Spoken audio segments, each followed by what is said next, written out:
Hello everyone, this is Aisha from Ash Immigration Services. I'm a regulated immigration consultant in Canada and we have no other office other than Edmonton, Alberta.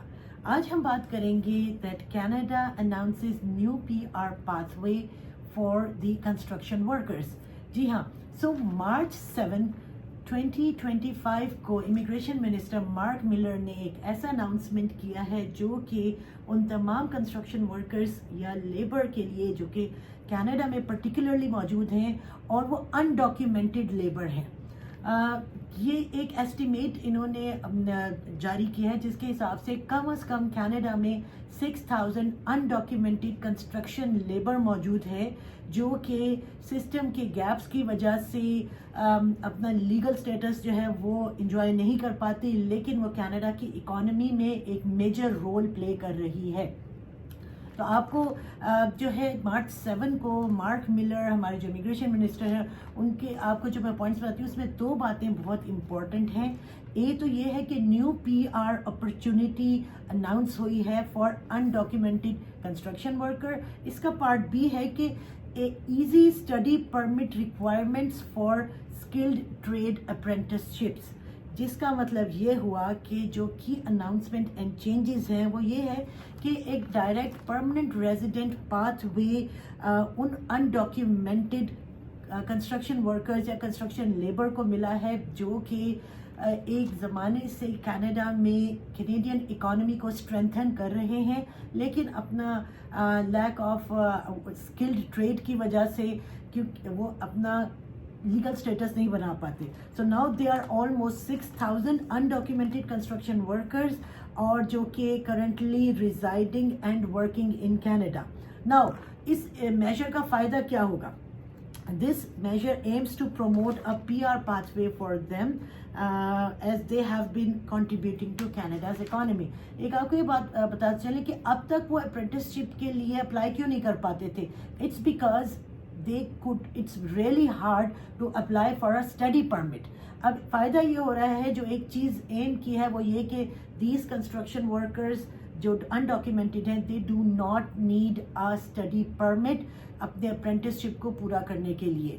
तो इसका फ़ायदा ये होगा कि जैसे छोटे छोटे लाइसेंसेस चाहिए होते हैं आपको लीगली काम करने के लिए कनाडा में, तो वो अब एडमिशन लेंगे, स्टडी करेंगे अगर एलिजिबल होते हैं और फिर उनकी अप्रेंटिसशिप हो जाएगी पूरी, they might get their license और फिर वो लीगली काम करेंगे। और इसमें अब अपना ये देखना है कि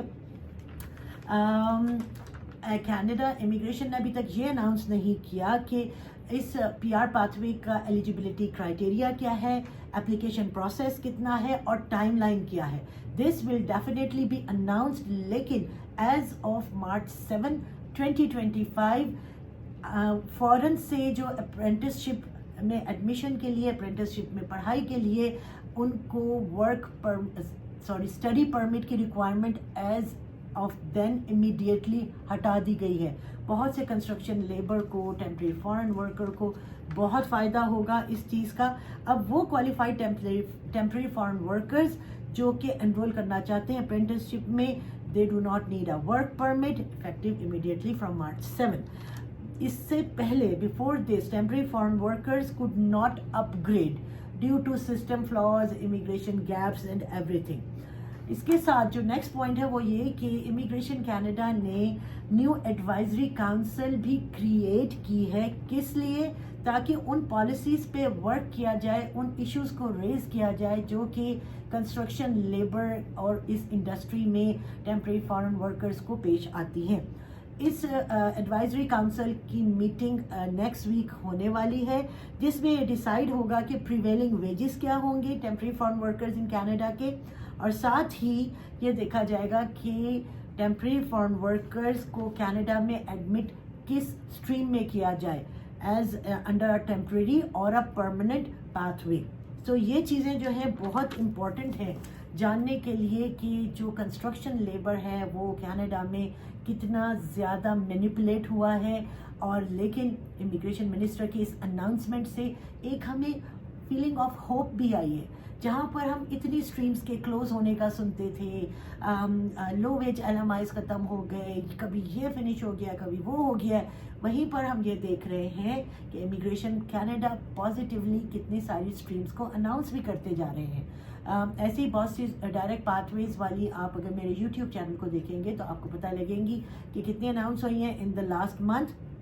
ساتھ ہی یہ بھی دیکھیں ایک انٹرسٹنگ چیز ہے کہ he has also announce the minister کہ 14,000 ویکنسیز بیسیکلی یا 14,000 لوگوں کو یہ جو ہے اپرچونٹی سے فائدہ ہوگا. کیوں؟ اس کا بیک گراؤنڈ یہ ہے کہ Canada needs to build 6 million newer homes by 2030، یعنی کہ اگلے 5 سال میں 6 ملین ہومز بننے ہیں کینیڈا میں. جو ہمیں لیبر شارٹیج اس وقت فیس کرنا پڑ رہا ہے particularly in the construction industry, اس کو دور کرنے کے لیے کنسٹرکشن لیبرز کے لیے direct PR pathway announce ہوا ہے جو کہ بہت سارے لوگوں کو فائدہ دے گا so that they can get the apprenticeship without applying for the study permit.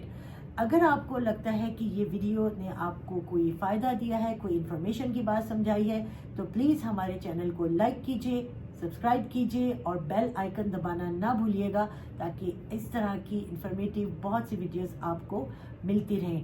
ہم سے اگر آپ نے کنسلٹیشن لینی ہے، کوئی مشورہ لینا ہے، کوئی انکوائری ہے آپ کی، تو you can always get back to us at ash.immigration1@gmail.com. Phone number بھی نیچے انفارمیشن میں آپ کو مل جائے گا. We hope to see you soon in Canada.